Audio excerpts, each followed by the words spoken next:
Thank you so much, Kara, for such a gracious introduction. And it's my privilege to be presenting to your group here today. So thank you for the invitation.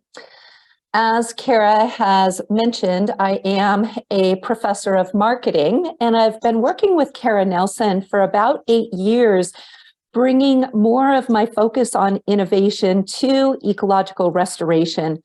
Kara is a font of innovative ideas, and so I've really enjoyed the opportunity to work with her. Right off the bat, I'd like to thank a couple of the organizations that have sponsored my work in bringing innovation to ecosystem restoration. First of all, we have the Institute on Ecosystems here at the University of Montana and across the state, Montana State University, that is funded by the NSF. And most recently, my last 5 years, I've been on another NSF project focused on restoration work and water quality across the state. Now, the first thing, if I were in your shoes, that I would be wondering is, what does a marketing professor have to do with restoration? And I want to say that when people think of marketing, they often think of kind of the front-facing aspects of marketing in terms of the way companies try to advertise and sell products. And if anything, people like me, even in the marketing field, are highly concerned that that front-facing focus on selling products does more harm to our natural environment than benefit. What many people don't realize is that the back-end focus of marketing strategy is really what are those products that are being developed in the first place. And those products that are being developed don't just have to be for a consumer-oriented culture. Product development includes all sorts of innovations that can be used to solve global challenges. I've been studying the development of innovation as well as the adoption of those innovations for most of my 30+ year career. And in the past 10 years, my focus really has been trying to apply that expertise to the natural world. And that's when I was able to build some interdisciplinary bridges across campus in terms of blending these things together. So I hope that makes a little bit of sense in terms of how I've gotten into this domain of ecosystem restoration. As Kara mentioned, I have a book that was primarily focused on information technologies, but the focus of my third edition was really on how innovations could be used to solve global challenges for society and the environment. And this third edition was published in 2010, which is quite some time ago, and I'm surprised I haven't updated it. That's not what surprises me. I haven't updated it, and what surprises me is how broadly used it still is. So that's kind of another story in and of itself. And today, obviously, my focus here will be to convey, to the extent that I can in the time we have together, a very nuanced understanding of how innovation works generally, and then applying that specifically to the domain of ecosystem restoration. I'd really like to emphasize that innovation is an area of scientific inquiry, and as a result, it has a very specific methodology associated with it. And understanding that innovation has this science and methodology is critically important to understanding how to successfully innovate and bring the power of those innovations to the application area in question. Some of the ideas that I have listed here are some of the things we'll be talking about today. And I have a number of quotes embedded in my presentation that came from my initial study on innovation and ecosystem restoration, and I'll come to that in a minute. But these quotes really emphasize how ecosystem scientists and ecologists understand the need for innovation to really address these large-scale problems that we're facing globally today.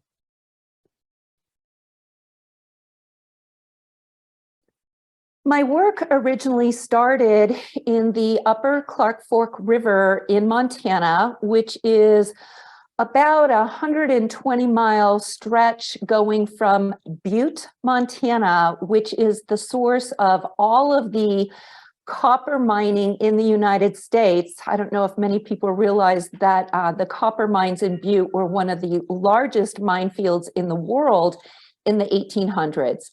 And all of the downstream damage that that mining has caused in terms of the sediments and the tailings.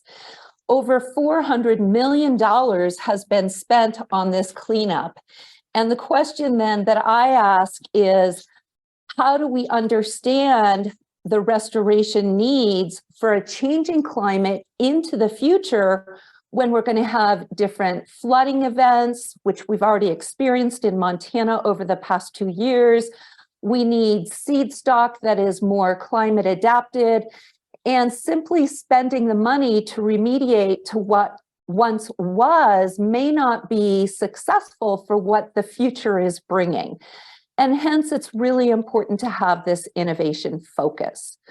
The team that I've worked with is a very interdisciplinary team, including water experts, geochemists, soil experts, vegetation experts, communications experts, and it's been a very complicated beast to wrangle. And my part has been, very modest, just focused on what are the innovations that are necessary. I'm going to highlight a couple articles that form the basis of this research stream that I have on innovation and restoration. And you can certainly, check these out. I think they're very accessible, published in Restoration Ecology in terms of both the availability of the work as well as the implications of the work. And today I'll be talking a little bit about the right-hand article, this business perspective and ecological restoration, because innovation was highlighted as a key issue in that study, which, by the way, was partially sponsored by SER. I can't give enough credit to Kara and Bethany for their support over the years. When we say innovation, it's kind of a buzzword, and when you try to unpack it a bit, it's considered to be very simply a new idea, a new device, a new method for solving problems. And it's important to realize that what is innovative to me may be very different from what is innovative to you. And this innovation is in the eye of the beholder is really important, because when we come to understanding the barriers to adoption, if something is radically new based on my experience, I'm going to experience different barriers than somebody who looks at an idea and says, oh, that's really similar to what I'm already doing. And they're going to experience a different set of barriers. So innovation is not this monolithic entity that everybody views as being something that's important. There are many nuances that I'll be getting into today. But simply, when we talk about innovations, it's essentially something that's new or novel that allows us to solve problems in a new way.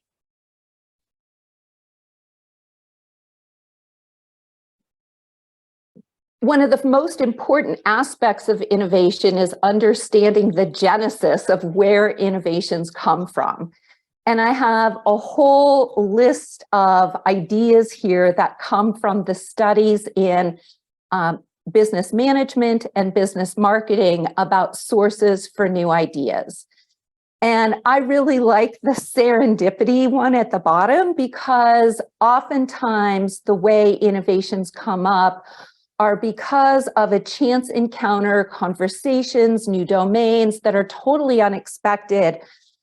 But what happens is we can't let those serendipitous ideas just take off on their own. Again, there's the science and methodology to really hone and refine how that innovation might be best used and applied. In addition, there are different categories of innovation, and I have the most common categorization here. It's a continuum of ideas that are more incremental in nature, that tend to be just an extension of what we're already doing. And I'll give some examples in a restoration context in a minute, but we might view an incremental idea as simply a new smartphone, for example, that has new dimensions or new colors. We know how to use a smartphone. The new one might be bigger and have better cameras and better sound, but it's not going to change the category of smartphones. And from a business perspective, those incremental innovations have to be produced very efficiently because they may end up taking revenue away from an existing product in the market. We call that cannibalization. My focus on innovation is really on these breakthrough or radical innovations that are new to the world, that are transformative, that oftentimes are based in research and development through scientific invention. And this is where a lot of research at universities is happening, trying to uncover new ideas that can then be put into practice in some way. But these breakthrough innovations face serious challenges because customers are highly skeptical that they'll even perform as promised. Customers are highly uncertain about whether they'll even be able to use them. And as a result, it's very hard for these breakthrough innovations to be adopted in practice.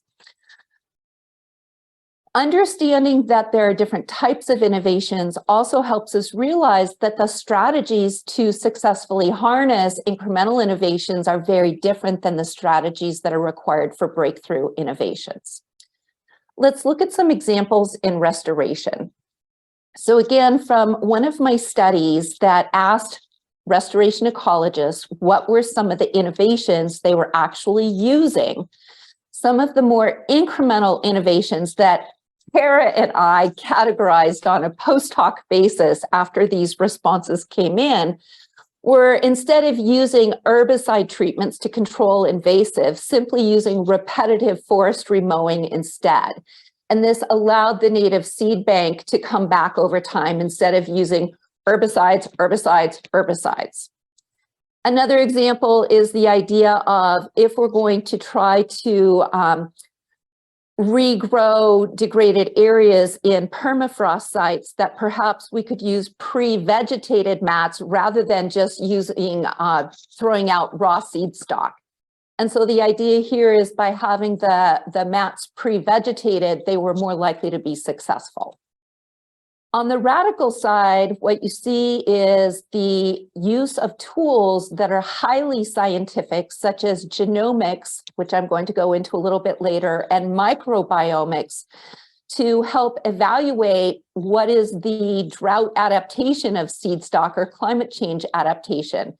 And how do we know that the soil health hasn't been so severely degraded by wildfire, for example, that the seed stock doesn't have the fertile microbial environment that it needs? But that's a totally different scientific skill set for our restoration ecologists to leverage in the process of restoration. And then in the middle, because this is a continuum, I have the idea, again, something that's being used in practice, are drones in a whole variety of ways for ecosystem restoration. The picture here is one of my colleagues over at Montana State University who's actually using drones to collect data on algal blooms in the river in the summer. And although using drones might not be a breakthrough innovation, the fact that it requires a different way to collect the data compared to water sampling, to analyze the data, that the algal blooms are based on the refractance of the measures off the surface of the water, it requires additional expertise to collect and interpret this data, which makes it very different than an incremental innovation, yet it might not be as radical as using genomics. And again, these are all based on the eye of the beholder in terms of maybe somebody who used drones in another application might say using drones in this application is just incremental to them, whereas to a traditionally trained restoration ecologist, it might even be more radical for them. And that self-perception of how radical that innovation is affects that individual or that community's propensity to actually want to use it.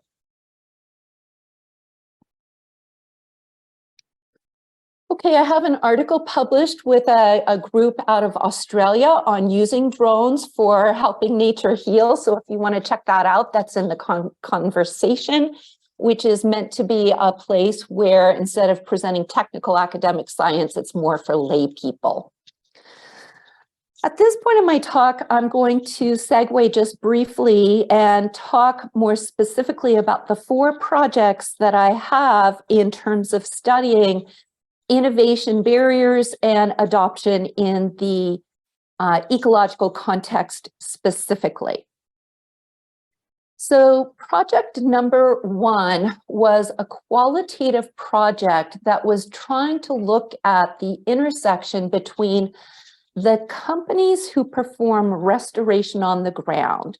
So these would be people who are consultants to do the engineering design, people who do the earth moving, people who plant the vegetation that will go into the ground. And we know that NGOs and government agencies rely on business partners.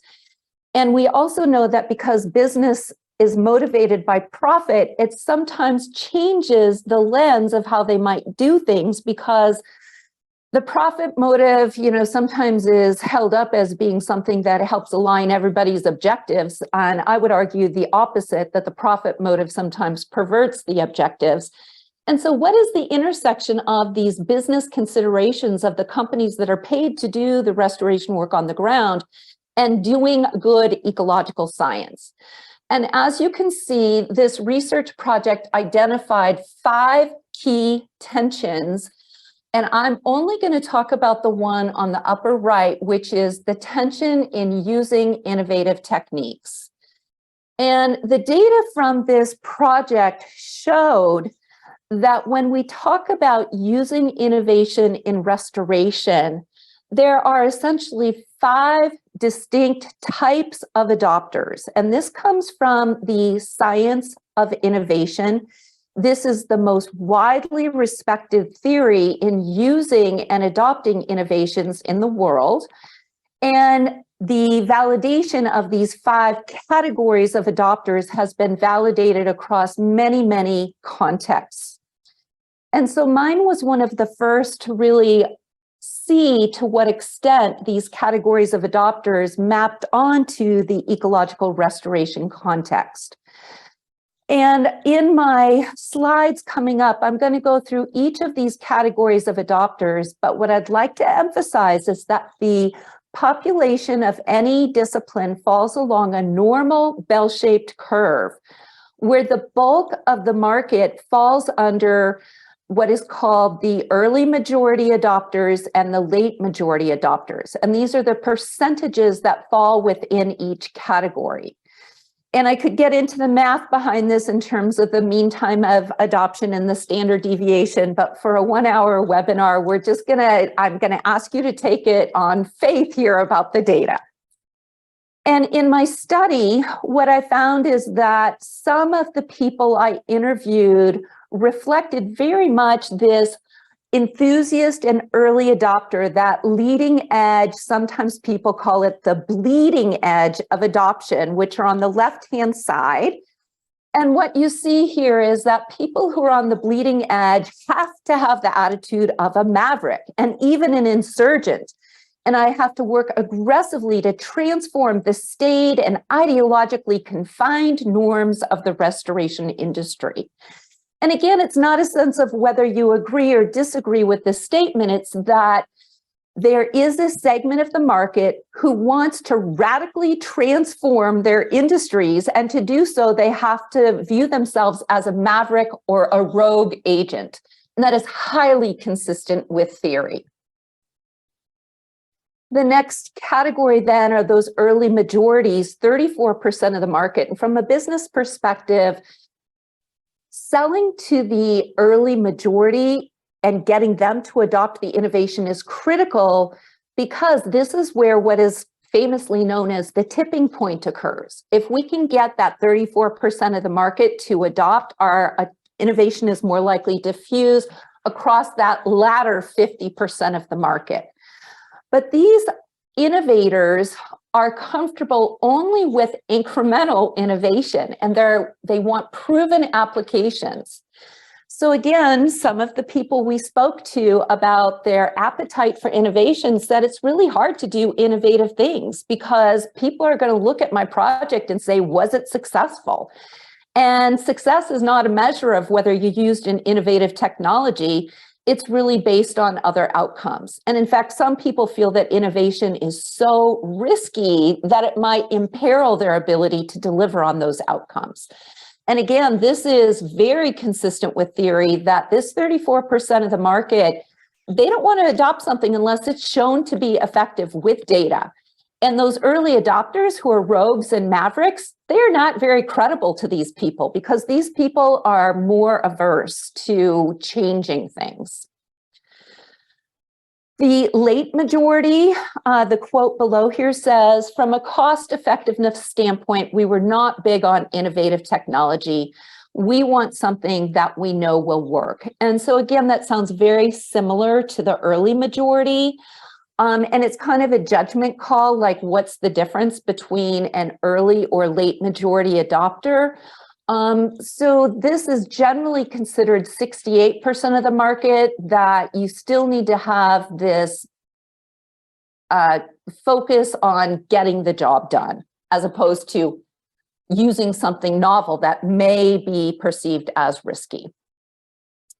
And finally, the laggards are very skeptical of any new innovation. And we actually didn't interview anybody who they themselves identified as a laggard, but we did have people who reported that they worked with laggards. And so I picked one quote here who one person we interviewed described laggards as stubborn, curmudgeonly, they view science as suspect, they have superstitions and mythologies about the plants they produce and the work that they do, and they don't ever want to change how they do it. And this, again, is highly consistent with the literature.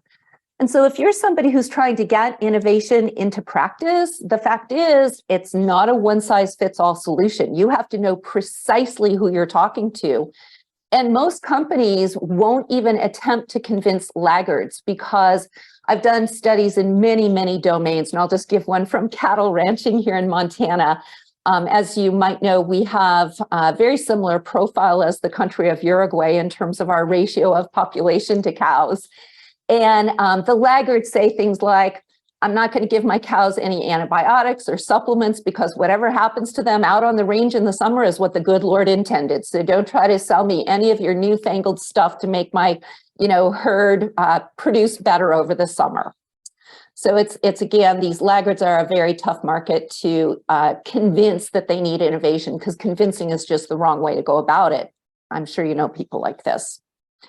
Okay, so that's study one that I wanted to talk about. And this idea of categories of adopters, it's critically important to know who you're working with and where they fall on this.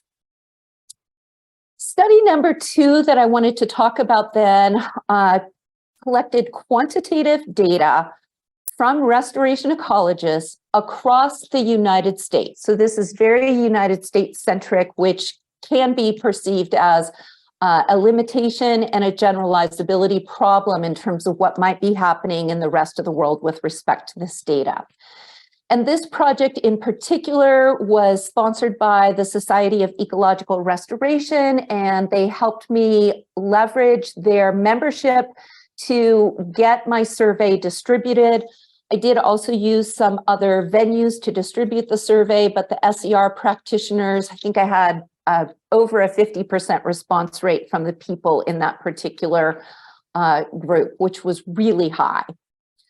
And what we were looking at is, do the people who are using innovation in their restoration projects, what is their, let me switch to the next slide here, what is their demographic profile in terms of their individual traits on the upper left?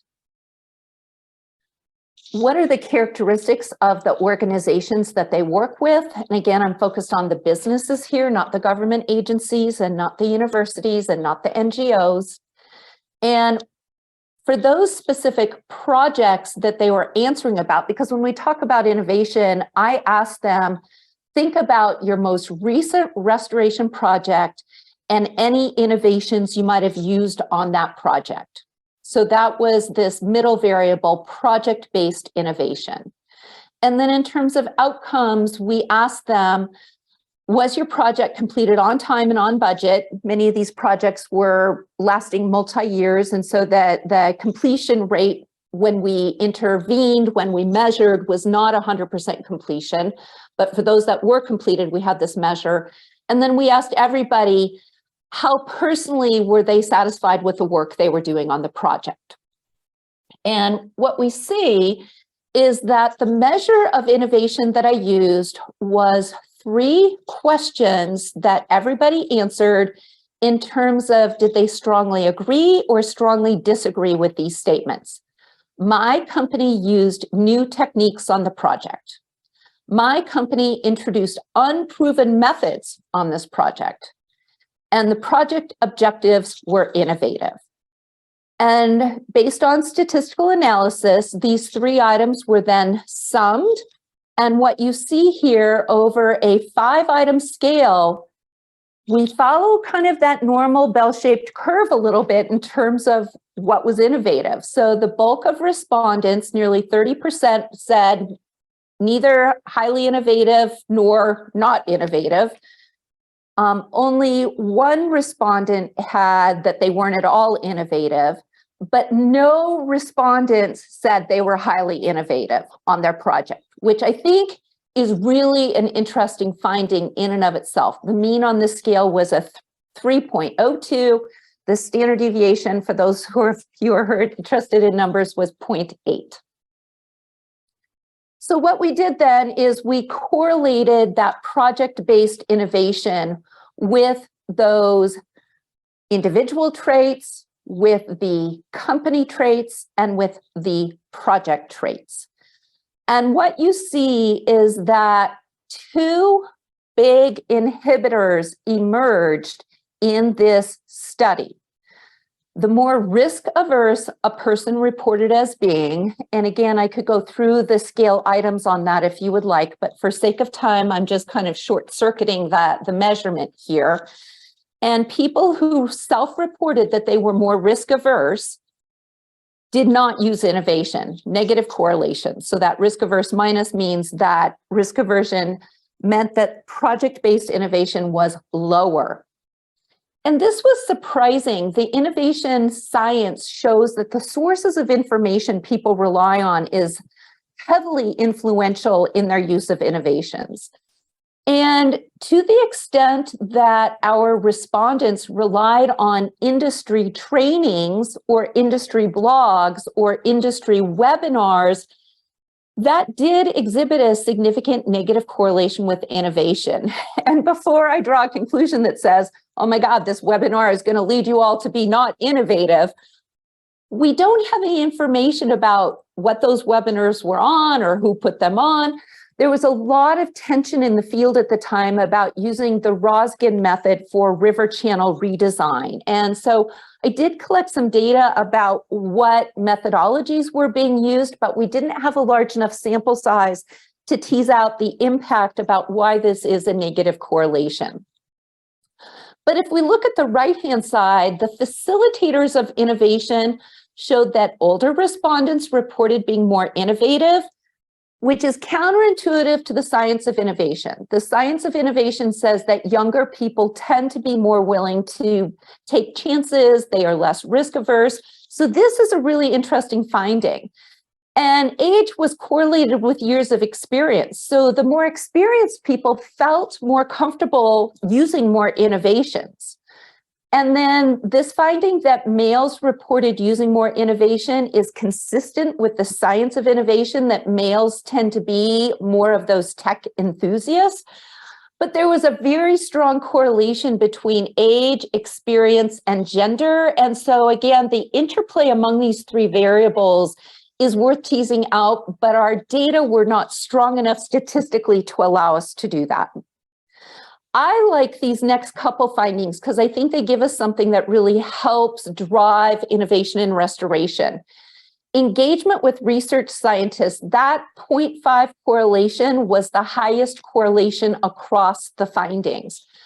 To the extent that restoration practitioners engage with research scientists, that led to significant innovation on the projects. And we asked people, what did that engagement look like? And they said things like, they helped us design experiments.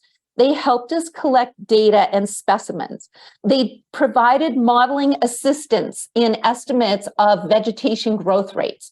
They designed monitoring plans, and they helped us access the state of the science in the ecology work. And one person said it was really the academic community that brought to light and said, this tried and true stuff you're using doesn't work because it's based on this particular form. But the process is more important than form. And in this case, they were talking about sediment transport down a river. So this, I think, is a really critical finding, as is the next one, the emphasis on social goals. So to the extent that our respondents said, yes, our projects emphasized social goals, was highly correlated with innovation. It wasn't as strong, but it was significant. Project complexity was positively related to innovation, so maybe more complex projects require more thinking out of the box, and longer projects also required or stimulated more innovation thinking. In terms of outcomes, what we see here is that the use of project innovations was positively correlated with the individual's satisfaction with their work. So, and this is pretty high, 0.42. So for whatever reason, those folks who were kind of using more innovative things felt more satisfied. However, innovation was not significantly related to finishing projects on time or on budget. And whether this means the glass is half full or half empty is hard to say, because it could be, if you use an innovation, maybe it is going to cost more or take longer. Didn't find that. Maybe you use innovation because you think it's going to be delivering better project outcomes. We didn't find that. And so understanding the conditions under which innovation may or may not drive these outcomes is something future research should really look at, because it's critically important to understanding the value that an innovation could bring in terms of completing these projects. And it's not just on time, on budget, those are business metrics, but did you actually deliver the ecological objectives you were shooting for? Did you actually deliver the social goals you were shooting for? And so measuring those outcomes remains to be seen. Okay, project number 3, these are going to be a little bit faster so that we can get to some Q&A here. Based on the work that I did on the prior 2 projects, I was invited to join a team who was trying to bring the power of genomics to help restoration ecology meet these ambitious global targets that are set for the coming decade. As you all know, this is the UN decade on ecological restoration. And the idea here was, who's using genomics in restoration and why? And who's not using genomics and why not? And this empirical study was a follow-up to an article that I was on the author team here for the potential of genomics for restoring ecosystems and biodiversity in Nature Reviews Genetics. And what you'll see, just a little bit of terminology, is that even the terminology is off-putting. Like, who can describe for a layperson what genomics even is, let alone how it's going to be used in the restoration of degraded ecosystems? And so I just want to say very simply that as a non-technical person, it's been really important for me to play a role on this team because most of the team are geneticists and genomics experts. And every time they talk to me, I say, okay, I have no idea what you just said. If you're going to bring the power of genomics to a wider audience who are not tech enthusiasts and innovators like you are, you need to talk so the rest of the people can actually understand what you're doing and why it's important and how it's done. And so genomics involves the sequencing and analysis of genetic data, whole genomes, and it uses high technology, which is known as high throughput DNA sequencing. So it uses this magic technology, and bioinformatics, data analysis, analyzing big data with high-powered computing to really look at the function and structure of these organisms. And in this particular case, genomics, as we know, has triggered a revolution in human medicine, in agriculture, in conservation. And so the question is, could that also be used for restoration? And the idea is that genomics is critically important for understanding the provenance of the seeds that are used in ecological restoration, to understand if they're going to be adapted for climate change, drought, things we're facing in the future. And it's also really useful for monitoring of ecosystem restoration in terms of, have we restored the microbial communities that are so important to soil health, the bacteria, the fungi, the pollinators. And so there is an important role for genomics to play, but the question is, who's using it and why? So I piloted a study where, again, we interviewed genomics people and we compared genomics experienced restoration ecologists with less experienced using genomics. These were highly visible ecological restoration people, but they weren't using genomics. And we compared those responses qualitatively. And what we found is there were highly discrepant views between the people who used genomics and the people who didn't, as you would expect. This is very consistent with the science of innovation. And I'm just going to highlight a couple findings here. You can look this up. This is published in Royal Philosophical Transactions of the Royal Society. Genomics experienced scholars really understood the genetic basis of their work, but they were very concerned about the uncertainty in applying genomics to restoration. And this is very counterintuitive to restoration, where usually the skepticism and caution that you see on the left-hand side here, that is not consistent for innovators. So these scholars who were using genomics really wanted to make sure that genomics was a useful, reliable tool for restoration before diffusing it broadly, which again, I think is really important when we're talking about something as powerful perhaps as gene editing, like that comes with a huge responsibility. Traditional restoration ecologists who are very skilled in their field really were somewhat dismissive of the genomic scholars, saying, oh, they just have a hammer and they're looking for, as many nails as they can pound, and they're putting the cart before the horse, and genomics is overhyped and overpromised. And so understanding these discrepant views in the field about this tool, you can't come up with solutions if you don't understand the basis for this discrepancy. And so what we built in the paper that I think, again, is based on innovation science, not I think is based on innovation science, it is, but I think it's really valuable, is we actually built a model about how the diffusion of genomics could work according to the science of innovation, and then applying that to genomics and restoration. And again, the article goes into more detail here, but I just would like to show you that the classic theory of diffusion of innovation views the diffusion across these segments as a bowling alley, which bowling alleys are uniformly used as a really nice metaphor globally. Not everything is, but this one is. And the idea of picking this lead pin in the bowling alley to be your first kind of stake in the ground where you're using genomics has to be highly credible. And again, given that I was working with an Australian team, the mining degradation there is even more profound than it is in our state of Montana. And the seed sourcing is critically important. And so these, my team were experts in using genomics to understand the provenance and the climate adaptation of the seeds, and they were working in the mining industry. And just to back up a second here, the way that this, oh geez, I somehow have gone to the wrong slides. I so apologize for this. Please bear with me while I get back to where I wanted to be.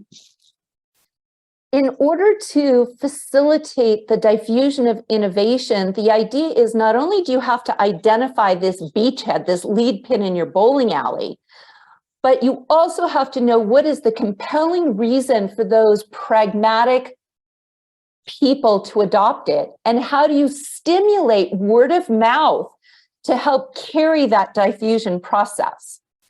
And so we elaborate on this bowling alley that would be a logical diffusion strategy for genomics in restoration.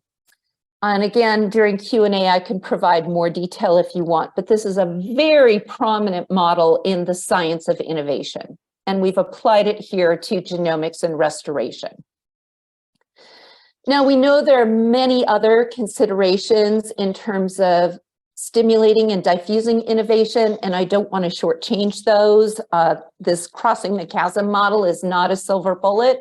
And so clearly all these other considerations also need to be managed with bringing innovation to restoration. I think for sake of time, I'm not going to go over my fourth project. It's very similar to the genomics project, but this one is focused on microbiomics in particular. And you'll see the research team that I'm working with here. It's headed up by Jake Robinson, who's really focused on microbial communities and restoration. And Martin Breed, the last offer, is really kind of the brains behind the project. And so just looking at these pictures, you'll see that the idea of using microbiomics as a form of genomics is highly complicated and not intuitive to many traditionally trained restoration ecologists. In conclusion, what I hope you've heard in this brief overview is that innovation as a science has many different aspects that must be considered. There are types of innovations that I've gone over. There are different categories of people with different propensities to use innovations. Risk tolerance is a key part of this. And if there's anything that I could ask, it would be just to stimulate your own willingness to consider innovation. Don't be too quick to dismiss seemingly crazy ideas, and instead ask, what kind of data or testing might validate the viability of that as an approach? And try to invite disparate perspectives and work with scientists to understand those innovations. And don't look at the tried and true as a type of straitjacket necessarily.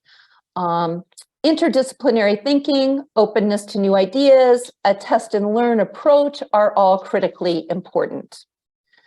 And I thank you for your time. I'm eager to get into some of the Q&A, and I've got my email here if you'd like to reach out. Wow. Thank you so much, Jakki. I did put links to the article, the survey on what factors drive innovation, and then the article on genomics. For all the participants, I didn't describe them very well. I said, this is the article Jakki's talking about now. And then I said the exact same thing when she switched to another article, but scroll up in the chat. Both the links are there. Also, I provided the link to Jakki's Google Scholar page. So those articles are fairly recent. So if you sort by year on the page, you'll find those articles as well as other things that Jakki has been up to. We have quite a diverse set of questions.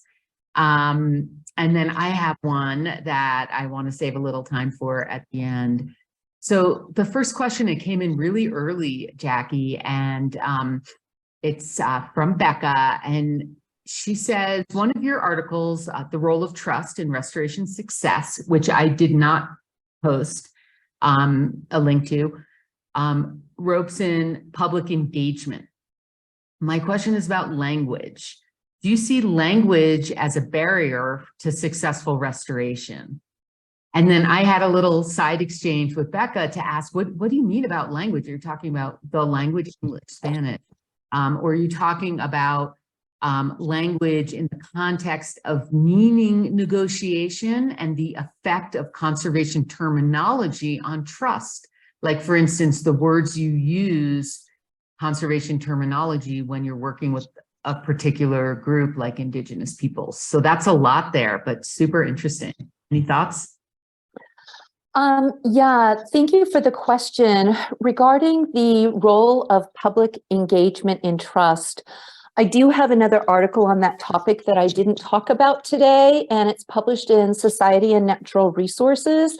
And it really looks at people's perceptions of whether public engagement was viewed as being authentic or more of a dog and pony show, that people say they wanted public engagement, but really the decisions were already preordained and it was just kind of going through the motions of saying, oh, we want public input. And so you can look at that if you want. Regarding the role of language in public engagement, lexicon matters. And there is the sense that people communicate because we think we all know what the words mean. But I'll just take the word marketing, for example. I try not to use the word marketing because it means different things to different people. And if we can break down those words to the more specific elements, so I'll just use marketing again as an example. Are you talking about the types of customers that you would like to target with your innovation? That's marketing. Are you talking about the strategies you use to build awareness and engagement with your audience? That's marketing.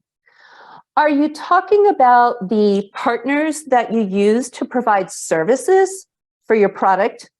That's marketing. So I think if we can stop using loaded terms that different people assign different meanings to and really get to the essence, we're less likely to think we're communicating when in fact the meaning people are assigning to the words that I'm using are totally different than the meaning that I'm intending. And so I just think it's really important to check through questions and paraphrasing. Like I always encourage my students to do reflective listening. What I'm hearing you say is that you're asking about, and that reflective listening ensures that the meaning I'm ascribing to your words is actually the meaning that you intended. And I think we need to be better communicators so that that language we're using is actually a shared meaning. And we see this in interdisciplinary work all the time. When we started our interdisciplinary team at I think it took a full 2 years for even people to understand what I was talking about with shared understanding, let alone me understanding what they were talking about. So I think having patience and really using that reflective listening can be helpful. I hope that's helpful for you. I'm not sure if it's addressing exactly what you wanted, but that's what comes to mind. That was really just such a fantastic response. And, you know, your anecdote about even a research team who speak the same language that are all academics, the challenges and issues with trust and participation surrounding language, really super interesting. And then when that bulks out to the global scale and conservation terminology. Okay, we're going to shift. The next two questions are really in the business sphere.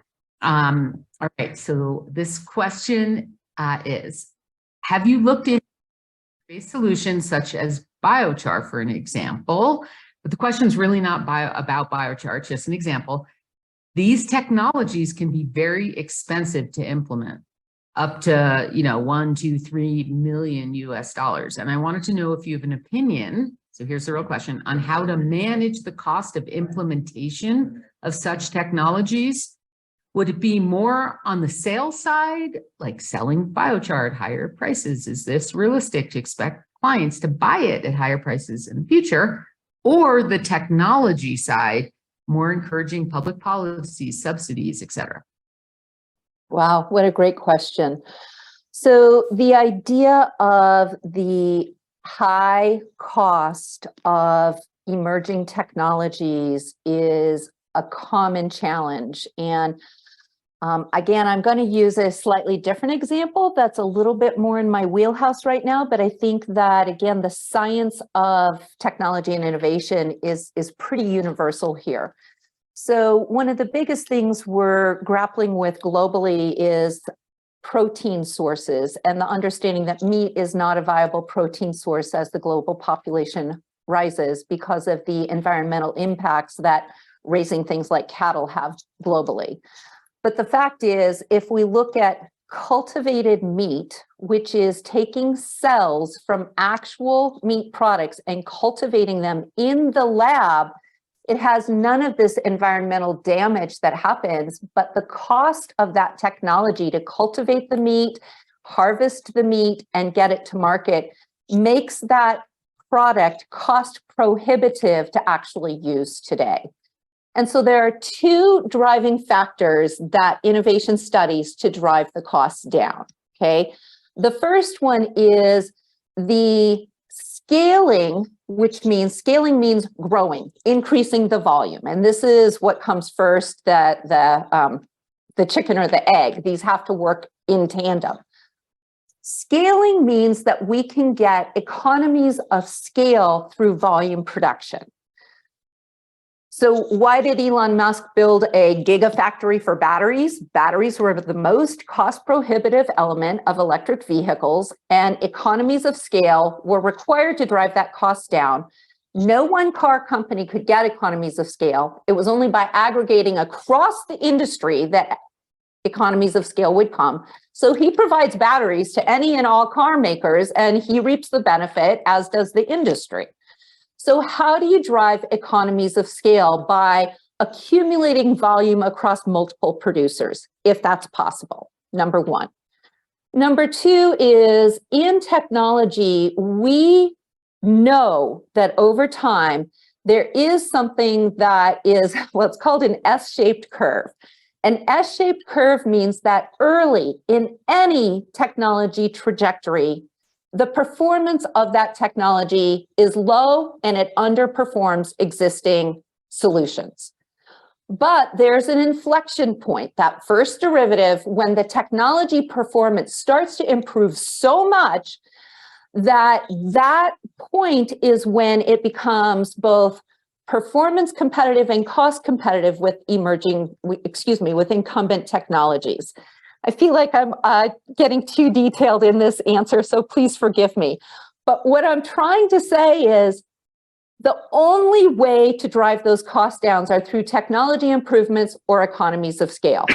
And those are both on the supply and innovation side. And I know there's this whole demand side you have to work with at the same time. So I'd be happy to talk with you separately about biochar. I know a little bit about it and how those concepts might apply to the biochar specifically. I think I'll stop there. Sorry for getting in the weeds. Excellent. So we have many interesting questions. We won't have time to get through them. We're almost at the hour. I put information in the chat about the webinar series. I said our videos are posted. We had a transition in management of the webinar series, and the videos have not been posted all the way since December. However, they should be posted in the next week. If you subscribe and hit the bell button, you will get an alert when they get posted. And there's information for contacting me if you scroll up in the chat. Okay, if you have a few extra minutes, Jakki, there's 3 more questions I'd like to ask. One from Arthur Perry, which is on profit motivations. One from Ghazala about finding innovations and strategies. And then I have a question sort of about expanding the comfort zone. So thanks to all of you for joining. If you need to jump off, it's the hour. If those topics seem interesting, feel free to stick around if Jakki has a few more minutes with us. Okay, so Arthur asks, with regard to the comments on profit motivations, do you have any examples of business models or economic innovation in the realm of ecosystem restoration, perhaps even looking at alternatives to a for-profit model? Yeah, that's a great question. And business model innovation is its own category of innovation that's getting a lot of attention. And in fact, there's a really nice little book called Business Model Innovation if you're interested in looking at it. Business model innovation can be really important to stimulate innovation because I like to think of sort of cost sharing in terms of the risks and benefits of bringing innovation to market. So let's say I'm going to use some new incubator to serve as my greenhouse that allows woody products to grow more quickly so I can get them in the ground more quickly, but the incubator is really expensive. Well, if there is a way for me to take the expense of my incubator and then work with my customer to say, so if it delivers X amount of ecosystem benefits in a compressed period of time, how do we put a value on that so that we're both cost sharing and revenue sharing as we move forward? So I think this idea of negotiating the cost versus the benefits, which the benefits are so elusive because sometimes they don't appear until the future time period. But I think understanding how risk and benefit sharing can be apportioned across the parties would be a really important place to start a conversation around business model innovation. And it takes creative thinking and sometimes some facilitation and really this thinking outside the box.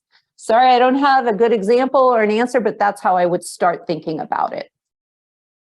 That's fantastic. And I'll just throw in that the carbon market is an interesting opportunity to explore.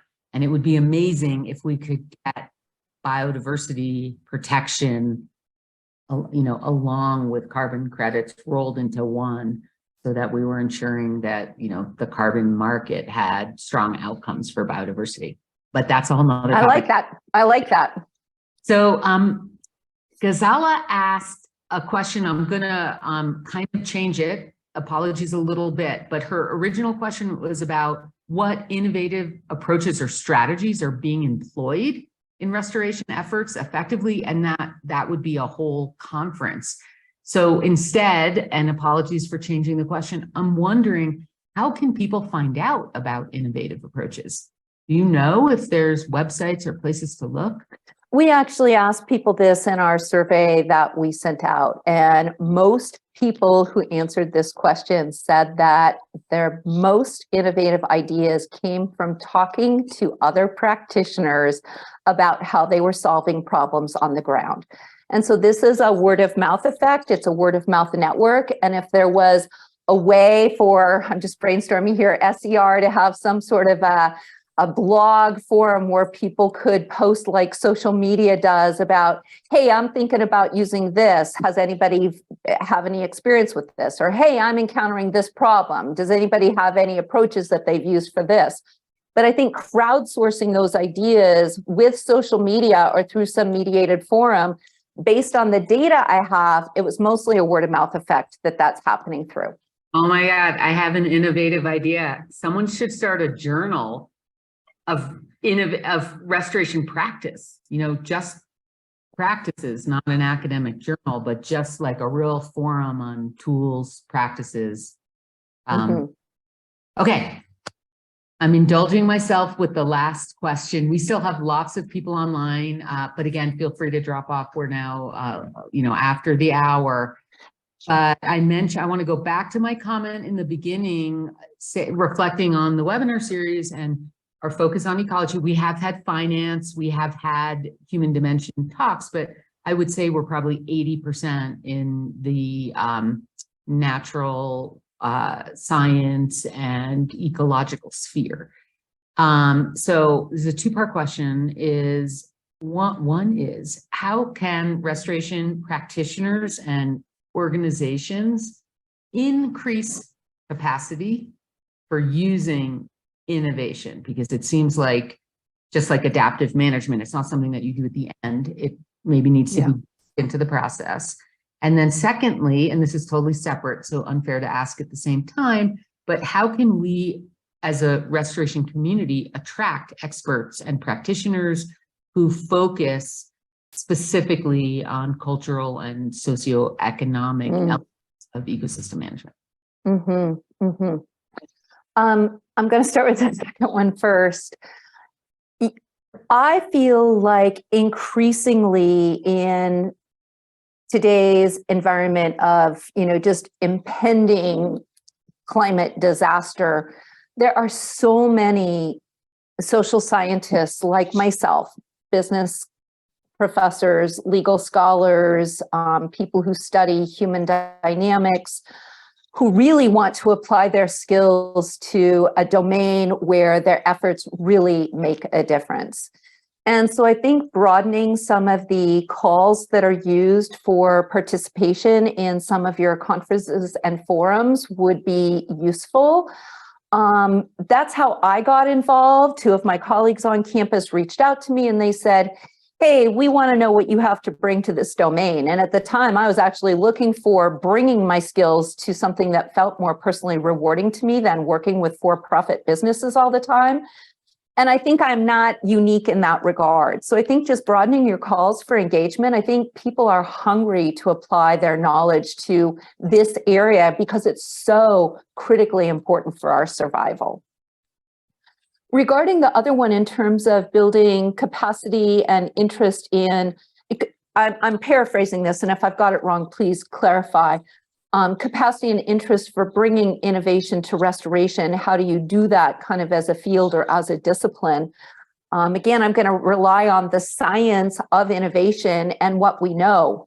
For-profit businesses struggle with innovation. In fact, there is a big theory called the innovator's dilemma that says, why would a company be innovative when its bread and butter products, its cash cows is the language of business, are thriving? And the fact is, businesses have been, they come and go based on these technological trajectories. That why is it that Google didn't get into the social, media environment? And why is it that Instagram didn't keep up with TikTok? And why is it that the personal computer manufacturers aren't the ones who made smartphones? I mean, I could go through example after example after example. And what do we know about that? The way to get any organization or discipline to be innovative is to make it part of the job description and compensate people for it, which sounds really crass, but the fact is we are all very busy people and we know how urgent innovation is. But when it comes to how we spend our time, it's the projects with the deadlines, it's the things that we're going to be measured on. So if innovation doesn't have a deadline and we're not measured on it, it's going to be important, but it's not urgent. And because it's not urgent, it's pushed out indefinitely. It's always on the back burner of the favorite project you're going to get to eventually, but it never comes up in your queue because you're too busy. And so the only way to make that change is to put it in the queue by making it an explicit part of your daily routine, your weekly routine, your team routine. So leaders model this. And they model it by taking time to spend on it and cultivate it and court it as an important attitude or mentality that you bring to your conversations. And again, that's very simplistic. There's a whole literature on this. And I'd be delighted to give a webinar on it sometime. Wow, fantastic. So deadlines. We have come to our deadline here with the end of the webinar. I'm so grateful for you to taking the time to share with us and participate. I'll share the chat with you. I'll stick around for a minute and leave the chat open if anyone has anything they need from me, and I'll re-put my email in the chat too. Great. So thanks so much. Hope we'll see you next month, everyone. We have the Atlantic Forest Pact, which was awarded one of the UN Decade Flagship, one of 10 UN Decade Flagship designations, recognizing that it's one of the most promising restoration projects globally. And then we'll be talking about education and restoration, specifically programs focusing on professionals at the graduate level. Okay, thanks everyone. Hope we'll see you next month. Thank you, Jack. Thank you for including me. Bye-bye.